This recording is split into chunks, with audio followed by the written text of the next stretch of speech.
Bonjour tout le monde et ravi de vous retrouver dans cette nouvelle leçon dans laquelle nous allons voir comment créer un nouveau projet et comment créer sa base de données dans le logiciel DataMine. La semaine passée, nous avons vu comment créer et structurer une base de données dans le logiciel Surpack. Aujourd'hui, nous allons voir comment faire aussi la base de données dans le logiciel DataMine. DataMine est également un logiciel de mine qui est utilisé pour le traitement des données, ici des sondages géologiques, afin de créer votre bloc modèle, solide modèle, bref, toute la modélisation géologique 3D ainsi que l'estimation des ressources. Et comme vous l'avez déjà bien compris, quand il s'agisse de traiter des données dans un logiciel de mine, la première des choses, c'est de créer d'abord une base de données pour le projet. Et nous allons commencer également avec ça dans le logiciel DataMine. Et je vous le dis, c'est très simple, la création de la base de données. Suivez-moi, on commence. Donc ici, vous avez le logiciel DataMine qui est ouvert devant vous. La première des choses, c'est de créer sur un nouveau projet.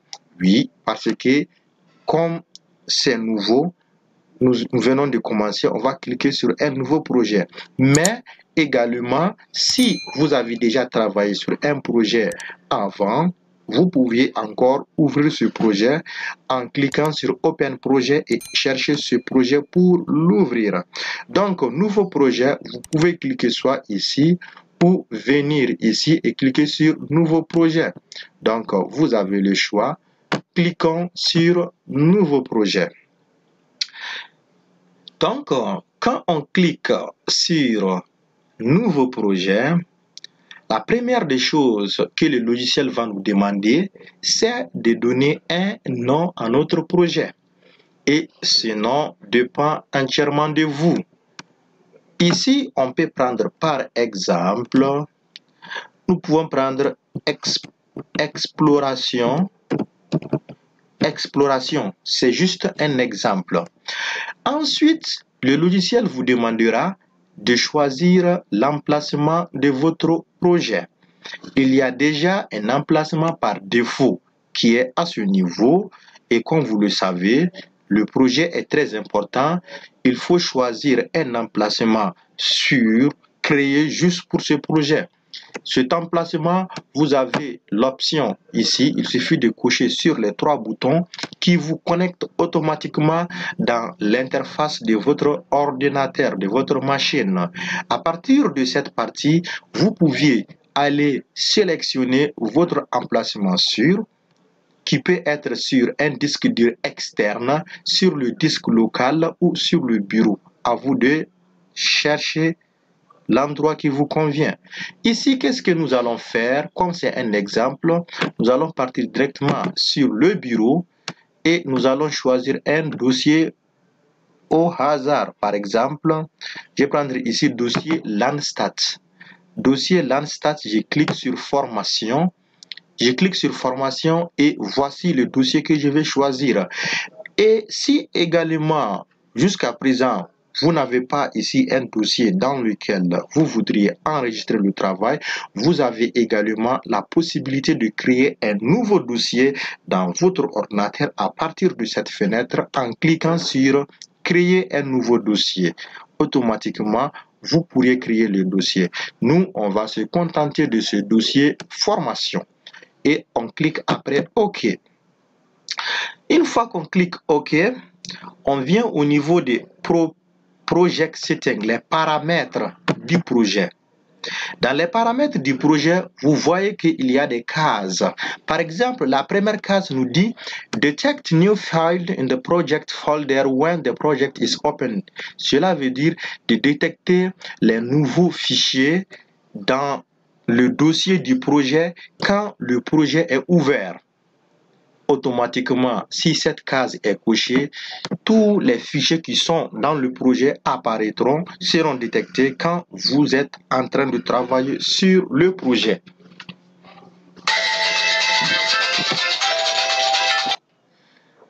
Donc, si vous voudriez cela, cochez la case.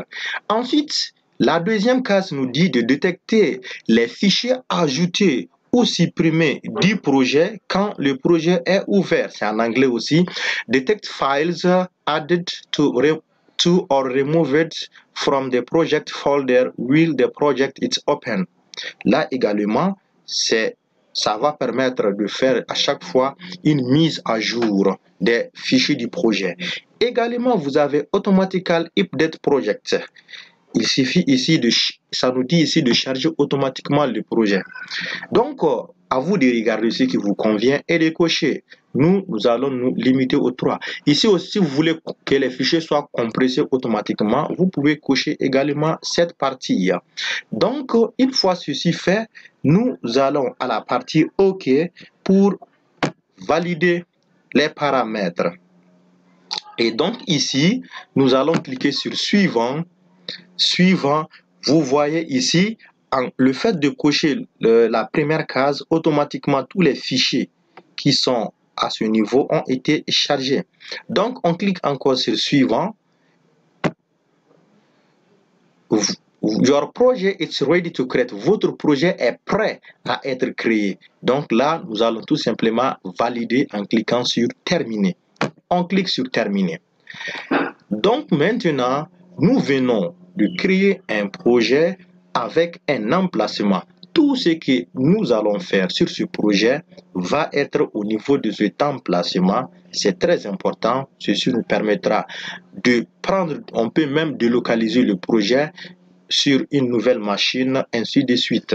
Donc ici, une fois que le projet est créé, on va maintenant avec la base de données, la création de la base de données. Et comme vous le savez, il existe déjà des données telles que les données des fichiers Collar, Survey, Assay, Geology, qui vont nous permettre ici de créer également notre base de données. Et pour faire ce travail, vous cliquez sur Data, Data qui signifie données, et au niveau des data, vous allez voir un bouton ici, Import to Project, importer au projet. On va faire des importations au niveau de notre projet. Quand vous cliquez sur Import to Project, vous allez voir qu'il existe un grand nombre de types de fichiers qui peuvent être importés dans un projet au niveau de Micromine. Vous avez les fichiers utilisés généralement en génie civil de type CAD. Vous avez même les fichiers de DataMine, comme le dossier FWork, les fichiers S3, comme par exemple les fichiers shapefile de ArcGIS, de QGIS, les Jodal, ça c'est les Map Info, Micromine, autant d'éléments. Ici, nous allons travailler avec des fichiers Excel. On a des données en fichier Excel enregistrées au format CSV. Lorsque vous enregistrez un fichier Excel au format CSV, automatiquement, le fichier est reconnu comme un fichier de type texte. Donc, nous, qu'est-ce que nous allons faire ici? Nous allons prendre texte, puisque nous, on a des données enregistrées au format CSV. Donc, quand on prend texte ici, on nous dit que on a la possibilité d'un fichier de bloc modèle, de points, de polygones, de string, de table. Nous, ce sont des tables également que nous allons utiliser. Nous allons cliquer sur table. Une fois ces renseignements fournis, on clique sur OK. En cliquant sur OK, automatiquement, une fenêtre s'ouvre devant nous qui nous connecte à notre machine. Dans le cas où votre dossier de travail ne sortira pas directement devant vous, vous avez la possibilité d'aller chercher le dossier en naviguant à partir de la fenêtre. Ici, chez nous, le dossier est devant nous. C'est écrit ici, voici les éléments ACI, CSV, Collar, CSV, Geology, CSV, Survey, CSV. Nous avons nos tables ici. Ces tables-là doivent être importés dans le logiciel DataMine. Donc, la configuration ici est très simple dans DataMine puisqu'il y a déjà une configuration qui est préétablie. Nous allons tout simplement vérifier cette configuration qui serait préétablie et voir si ça conforme effectivement à ce que nous cherchons. Donc, nous allons commencer avec la table ACI. On clique sur ACI et on clique sur Ouvrir. Donc, quand on clique sur Ouvrir, c'est un fichier de texte délimité. Donc, ce délimité doit être coché par défaut. Si ce n'est pas coché, vous devrez le cocher. Et également, nous avons Header Row. Cela montre que la première ligne, c'est l'entête. Nous avons ici BHID, qui est l'identifiant du true, from, to, or, grand parton. Donc cela doit être couché comme ça. Le logiciel saura que notre première ligne, ça c'est l'entête. Donc ici, lorsque cela est fait, nous allons cliquer sur Next. En cliquant sur Next, vous allez voir ici votre table qui apparaît comme elle apparaît au niveau de ACI dans le fichier Excel. Vérifiez bien que les colonnes reflètent réellement la réalité au niveau du fichier Excel que vous avez. Par exemple, vous voyez ici, on a BHI avec effectivement les identifiants, les forages, les from, les tout, etc. Donc, une fois que vous avez vérifié que ça apparaît effectivement comme ça se doit, que la séparation est bien faite, nous allons continuer. Dans le cas où la séparation n'est pas bien faite, vous devrez jouer sur ces éléments-là pour voir quel élément sépare mieux vos données. Mais nous, on voit que semi-colon sépare mieux nos données. Donc, on continue. On clique sur Next. En cliquant sur Next, toujours, vous allez avoir toujours votre table devant vous. Cette fois-ci, pour vérifier si le type est respecté pour chaque champ. Vous allez voir ici, quand vous voyez qu'ici, c'est le champ BHID qui est activé, automatiquement, on voit son type alpha ou numérique.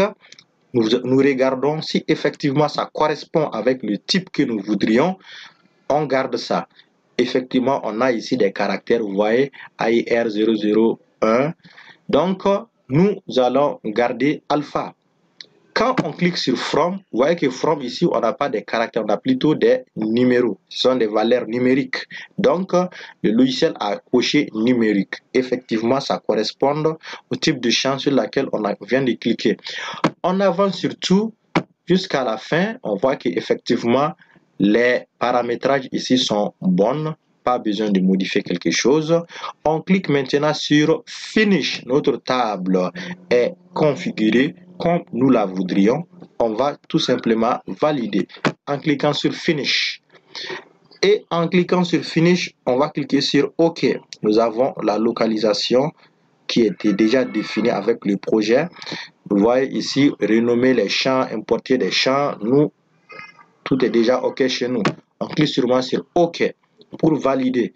Quand on clique sur OK, vous venez ici au niveau de cette partie, dans All Field, vous allez voir votre fichier, pas All Field, All Table plutôt, autant pour moi, votre fichier ACI qui vient d'être ajouté à votre base de données. La même chose encore, vous cliquez encore sur Data, vous prenez Import et Project, toujours les mêmes renseignements, texte, table, on clique sur OK. On va cette fois-ci Collar, qu'on va ouvrir et on va vérifier les mêmes choses, Delimited, Head Row, Next, effectivement c'est bien séparé. On clique sur Next, on remarque alpha numérique, les valeurs Z et la profondeur sont aussi numériques, tout est bon. On clique sur Finish et on valide avec OK. Ça, c'est notre deuxième table. On clique encore sur Data, encore Import et Project. Les mêmes renseignements. Cliquons encore sur OK. On vient cette fois-ci avec le fichier Geology qu'on va ouvrir. Encore les mêmes choses. On a vérifié. Clique sur Next. Bien séparé. Cliquons sur Next. On vérifie les types de nos champs. Tout est OK. On voit qu'ici, effectivement, c'est des alphas. Donc, on clique sur Finish. Et on valide avec OK. OK. Ensuite, nous allons toujours sur Import Project. Clique OK. Notre dernière table, c'est la table Surveille qu'on va ouvrir. Effectivement, regardez ce qui est préétabli. C'est bon. On voit alpha, ici c'est numérique, ça c'est numérique. Ça aussi c'est numérique. Donc, on clique sur Finish. Et on valide avec OK. Voici maintenant, on vient de créer notre projet et notre base de données dans Datamine. Maintenant, on va pouvoir afficher nos puits de forage. Mais avant, regardez les tables qui ont été ajoutées à la base de données. Vous pourrez les ouvrir. Par exemple, voici la table ACI qui peut être ouverte. À ce niveau, vous avez effectivement vos informations. Vous avez effectivement vos informations. Vous voyez ici que ici la séparation c'est point et non virgule. Il faut faire attention à cette partie parce que chez les anglophones, la séparation est faite avec les points. Alors que chez nous les francophones, la séparation est faite avec la virgule. Donc, le fait que nous utilisons un logiciel adapté au système anglophone, vous devrez séparer les valeurs numériques avec des points. Donc, si votre fichier est avec des virgules, il suffit simplement dans Excel de sélectionner l'ensemble des champs, de cliquer au niveau de remplacer et vous prenez remplacer tout, vous mettez rechercher, virgule et remplacer par point et vous validez pour l'ensemble des champs. Automatiquement, ça va valider pour l'ensemble des champs. Donc, ainsi de suite pour toutes les tables. On va fermer ça. Maintenant, j'espère que vous avez bien saisi comment créer un projet dans Datamine et importer sa base de données pour l'affichage et la manipulation des puits de forage. Je vous donne rendez-vous dans une nouvelle vidéo et si vous avez des questions, posez-les dans les commentaires.